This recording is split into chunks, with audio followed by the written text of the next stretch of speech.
I'm Fiona McGuinness. I work at Torness Nuclear Power Station. My job is about looking after some of the systems which keep the reactors safe, which helps us to power low carbon electricity safely and reliably. So there's about 500 people on site every day, and then about maybe 200 people who are contractors on top of that.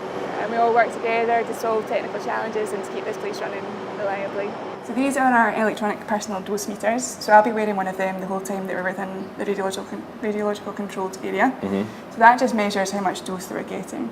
And it reads what just now? It's currently reading 0 microsieverts. You would expect to go into, a zone like that and have something, but yeah, so I've been working nothing. here 8 years and I've received 1 millisievert, which is tiny. So to put that in context, the government limits for the year is 20 millisieverts. The average nuclear worker receives about 0.18 millisieverts. So we're just going to go through security, get our stuff checked in, and we'll go into the radiological controlled area. Right, excellent, let's do it.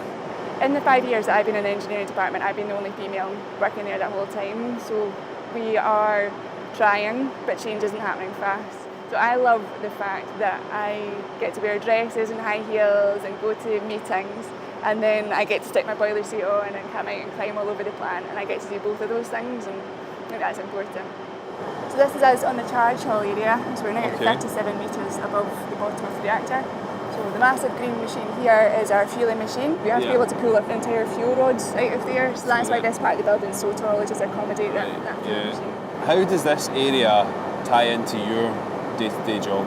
So my day-to-day job, I'm a reactor systems engineer, so I look after quite a few of the systems that protect the reactor. Ultimately making this area as safe and Yeah, as cool as possible. that's it. So it is quite cool in here. It is lovely, isn't it? It's an extraordinary place. It is. And when you look down, you see the size and the scale of this build from the outside. Yeah, you come in absolutely. and you think you're going to see 2 reactors and you think they're going to be massive, big, absolutely. wide machines, but when you look down, It's not actually it's that quite big, no, it's just a 10 metre radius. yeah.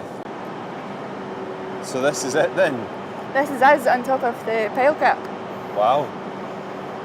So about 10 metres below our feet here is where the pressure vessel starts. So at the top of the pressure vessel you're seeing temperatures of about 650 degrees C. And that's only what, 10 metres 10 metres below us, yes. Don't worry, we're fairly safe, but it is nice and can cool feel up the here. Well, we check then what the reader's saying. Yeah, absolutely. So we are meters above Yes. a nuclear reactor. Yes, powering 660 megawatts right now. I'm thinking and we are we're getting zero microsieverts dose. So we're just as safe in here from radiation as you are miles away from something like this. So Wow. I actually worked up here when I was 8 months pregnant. That's Really? how safe it is, yes. I had to buy a much bigger boiler suit. It's a fun job, I'd imagine. It is, it's really different. interesting, definitely. I think the best thing for me about this job is that I've been here for 8 years now, and I'm still learning every day. There's still parts of the process that I don't understand. There's still new things I'm finding out. We have such an amazing team here that there's no need for me to understand the whole process as long as I understand who the experts are and what my piece is. When I was younger, I would never ever have imagined that I would become a reactor systems engineer. I don't think I ever knew that job existed.